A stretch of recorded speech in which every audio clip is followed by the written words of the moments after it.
Now, Eyewitness Sports. Welcome to WPRI Double OT, joined by Yanni Karakis, Maury Hirsch-Gordon. Got it. And we're just learning this about Maury. I think we need to share. It's M-A-U-R-E-Y. Quick background. Named after Morris, it's Maury. Spelled Maury. I think they should have your parents should have reevaluated the spelling of your name. Oh, maybe you should give Randy a call. I'll give Randy a call. I mean, the most famous Maury out there, Maury Povich, I believe, is M-A-U, right? He is, yeah. But Maury's peers in New Jersey, right? Same spelling, same pronunciation. So. Okay, so it's Maury. Maury. Yeah. Feels weird saying. I'm gonna write it different. We're gonna get used to it. We'll see how it goes. Yeah. All right. NFL season. It's kind of here. My boyfriend's already mad at me for not texting him back because I'm so busy. High maintenance trip to already. Give him a shout out. So Maury Hirsch-Gordon experienced his first Bill Belichick press conference today. Yeah. Day one, Patriots training camp. Obviously, they don't practice until tomorrow, but veterans had to report today. Your takeaways from that presser? I think it's like anything you see on television. I mean, Bill he's excited to be there. He loves talking about football, but he does not like the flurry of questions that are thrown his way on an array of topics. And it was just great to see Dan Shaughnessy go back and forth with him today about the Malcolm Butler situation. And I mean, Bill Belichick in person. I mean, it's good first time.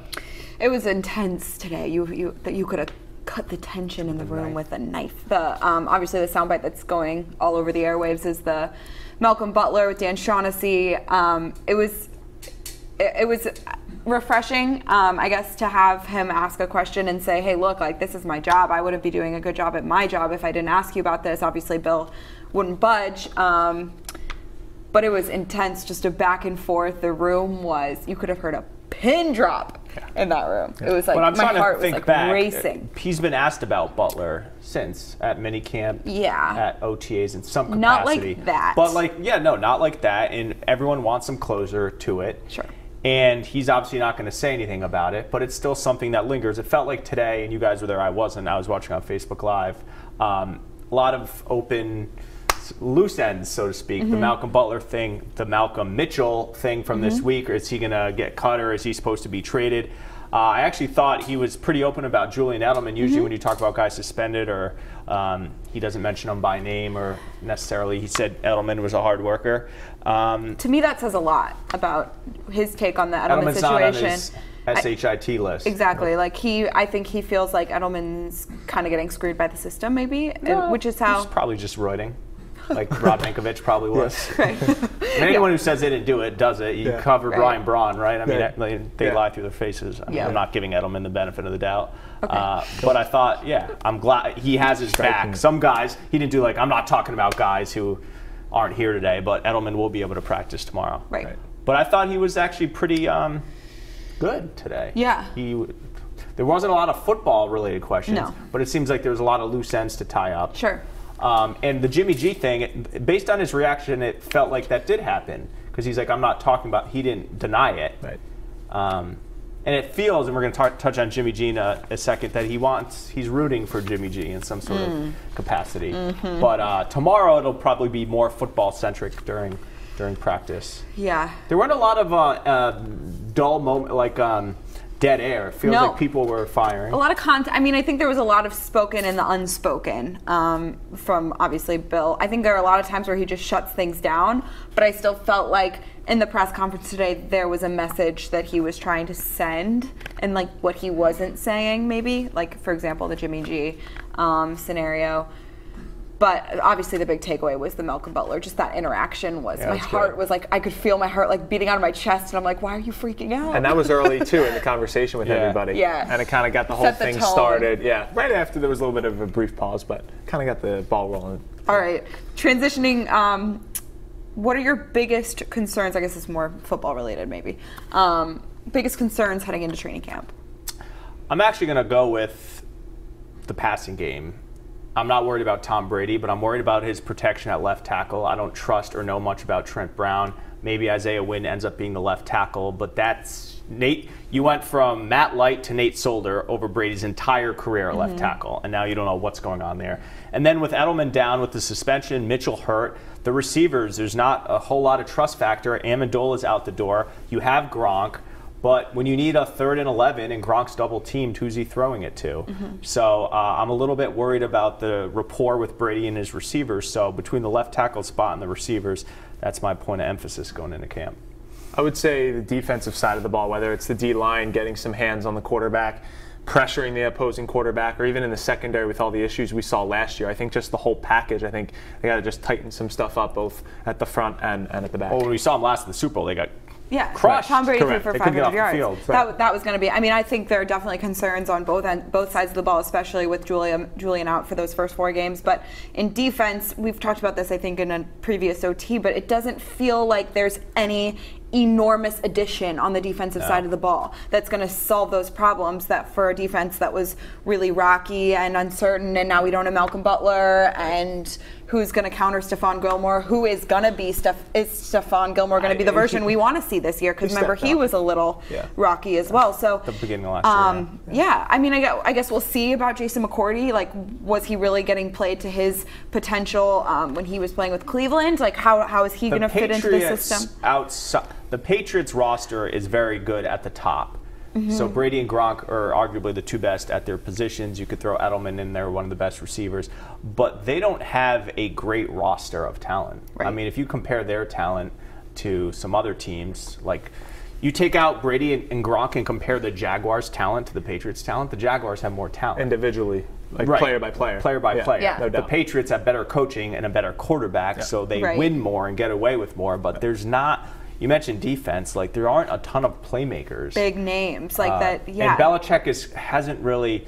They pretty much play nickel defense. They have they do like a 4-2-5. So they have so many DBs out there. So that's kind of like the bend don't break situation. But they don't have any. You want some guys getting to the quarterback. You want some Von Millers and some Khalil Max. They just don't really have any players like and I that. feel like we talk about, for some reason this jumps at me because we were just talking to Liam Cohen, but like the Rams, just think about their off season. Like, they won the off season. Like, they just had so many additions for a team that was really successful, relatively speaking, last year. The Patriots got Gilmore, they got Cooks, they got all these guys. We were talking about 16-0. Right. They ultimately get to the Super Bowl and lose, but that doesn't. Winning the offseason doesn't always translate. I used to cover the Redskins. They would always win the offseason, and it amounted to nothing. I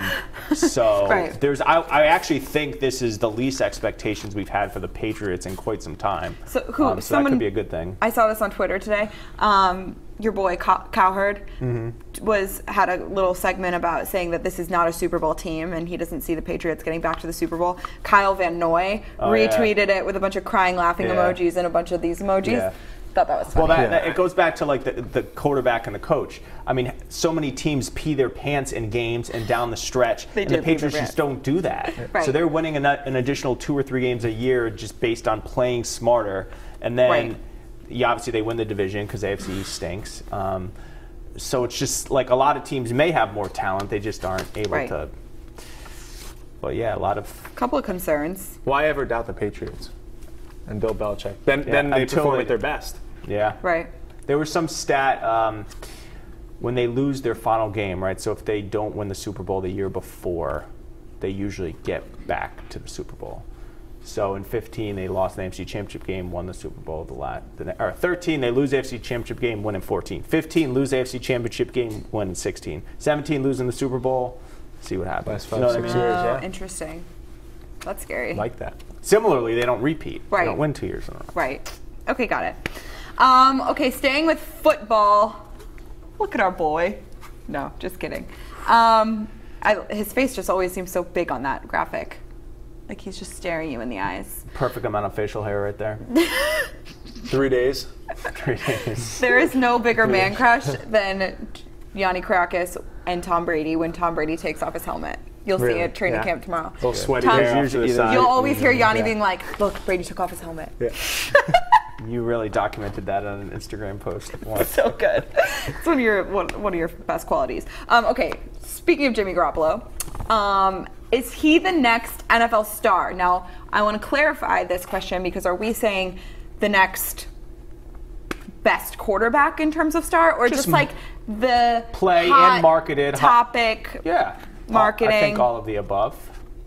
Just going out with porn stars. I think he is. When you look at the stars in this league, mostly quarterbacks, they're all aging. Brady, Rodgers, Big Ben, Breeze. I liked that tweet you had the Right, other I day. tweeted about this the other day. And he's this handsome, young, new contract, Bay Area, big market. He had the story with the porn star. That gets on TMZ, Entertainment Tonight. That gets you into the living room of people who are non-sports fans. Mm-hmm. So I think in 3 or 4 years, along with Russell Wilson, maybe, why is the Texans quarterback's name? Deshaun Watson. Deshaun Watson. Maybe if any of these young kids pop, Carson Wentz. That'll be like the new brand of guys. Carson Wentz is doing a good job of marketing himself. I like Carson Wentz. Yeah. I think his play obviously on the field he won every single game he started with the 49ers. There's no book on him yet though. Like defensive coordinators haven't really studied him. Right. So we'll see what he does this year. But I expect him to be a Pro Bowler. I don't think he's going to be Tom Brady. But it's interesting on talk radio here in New England. I think a lot of people is there seller's remorse, with the Brady thing, and we've talked about this in the past. When do we decide if the Pats won or lost that trade? And we came to the conclusion that if the Patriots win one more Super Bowl with Brady, it's the right move because they won an additional Super Bowl with Brady. If they don't win another and he wins 1 or 2 in San Francisco over the next 10 years, you have to say it's the wrong move, right? To lose him. I still, to this day, think it was the wrong decision. I think you take 12 years of Garoppolo if he's 80% the quarterback than Big 2 words. or 3 years of Brady. But if Brady plays 5 years and wins another Super Bowl, and you didn't make the PR disaster of trading the greatest of all time, but I expect big things. And because he's out west and not in the AFC, we can sort of root for him to do well. 100%. We covered him for a little bit. He's a good guy. You want to root for the good guys. And also the whole storyline of just Bill Belichick not wanting to lose him. The reports of Bill Belichick not wanting to lose him, that boosts up his game of being that NFL star because Bill Belichick is potentially one of the greatest coaches of all time. And if the greatest coach of all time is endorsing you got to believe that there's something there. I mean, I think Jimmy G is going to be an excellent quarterback. I mean, he's great in the pocket. He's obviously got great skills. He's got a great arm, and you can only judge a quarterback on what he's done. And 5-0 is 5-0. And Kyle Shanahan showed what he could do with the Atlanta Falcons offense with Matt Ryan. Matt Ryan's a historically B to B plus quarterback, but that year he really took him to that A plus level, that next level. And I think Jimmy G's kind of got some of that gene in him. And if Shanahan can have that offense firing on all cylinders, Jimmy Gene. There you go. I like that. But if that offense is firing on all cylinders, he's got a couple good weapons out there. Tough division with the Rams, like you mentioned, Ruthie. But I mean, Rams, if they can Seahawks get through, will be down, and then who else is in that? Falcons. No, out west. NFC West. Chargers. Sporkle. No, That's no. AFC. Yeah. 49ers, Rams, Seattle, Arizona. Cardinals. Right. Chargers. Josh Allen in Arizona? No, Josh Allen. Yeah. Yep. Yeah. Okay. I'm buying Jimmy G stock though. Same. Yeah, He just I have needs a good feeling. to do better. Good with slash his, bad feeling about him. Yeah. Because do you root for him to do badly though as a Patriot fan because you want the trade to work out? Like, it was the right call regardless because he didn't amount to much. I don't know. Root for him to get to the Super Bowl and beat him, and then beat him. That would be so cool. Yeah. That would be so cool to face Jimmy G. The story. Oh my gosh, New England Talk Radio would be East Coast, West Coast. Yeah, that'd be good. Okay, last question. Switching gears to baseball. Will the Red Sox and the Yankees still be in the race next week? They're playing each other a week from today.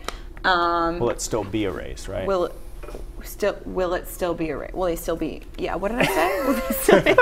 This is me being wordy.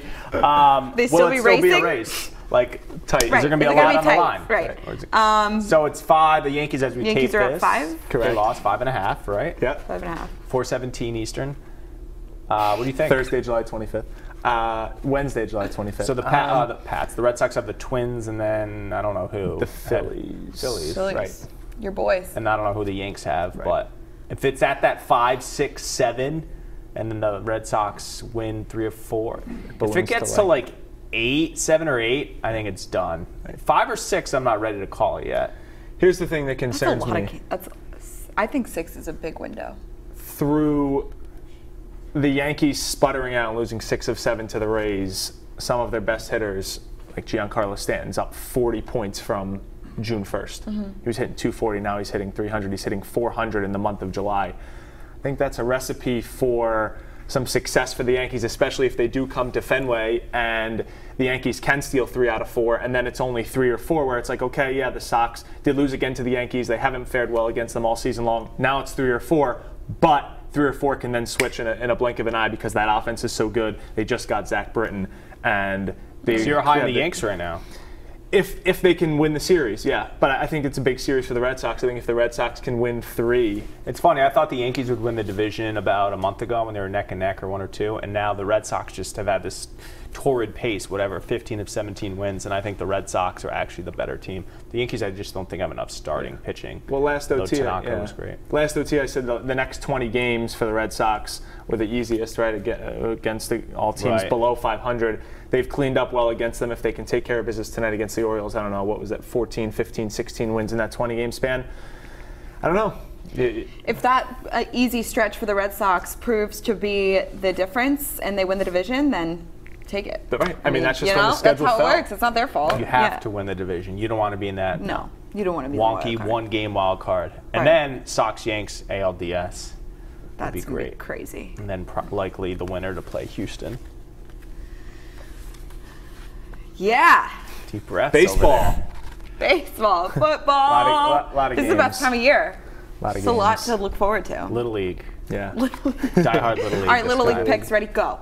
State You championship. got to go with Coventry tonight. Coventry tonight. Over Lincoln. I don't know. Historically, or in the 5 years I've been here, they haven't really been. Coventry hasn't been in it. It's been Cranston. It's been Cumberland. Who was Warwick? I forget. Let's go, Little League. The fighting Belials. Yeah. The last couple of years. Legend. Yeah. He was out there scouting. He's going to be in the booth next week. That's He's right. with Carl Ravitch, Yeah. I think. It's a nice gig that he Die-hard parlayed Little from a League. Little League coach From down one to an speech? ESPN Epic broadcaster. speech. What was his lines? I don't know, but he was on the Frosted Flakes commercial. He's a good guy, Dan Bilal. Mari. All right, is that it? For Mari Hirsch Gordon. Mari Hirsch Gordon, Yanni Krakis, I'm Ruthie Polinsky. That's your WPRI. Double OT. When are we going to start calling it New England Nation? Double OT. Coming up? For the New England Nation segment in Double OT. Got it. So that's going to be, we're teasing ahead. Get ready, New England Nation coming to your screen near you, coming to a Fox Providence near you. We're getting ready for it. Had a meeting with the big Andy Gresh. Yep. Just hyping it up. All right. I looked so sophisticated in that meeting. I was like looking like I was an important document. I had my coffee. In my picture He I was took. looking at his phone. It was a Yeah, good quote tweet. It was a good quote. Real tweet. journalism. Real Real journalism. All right. Have a good day, everyone. Thanks for watching.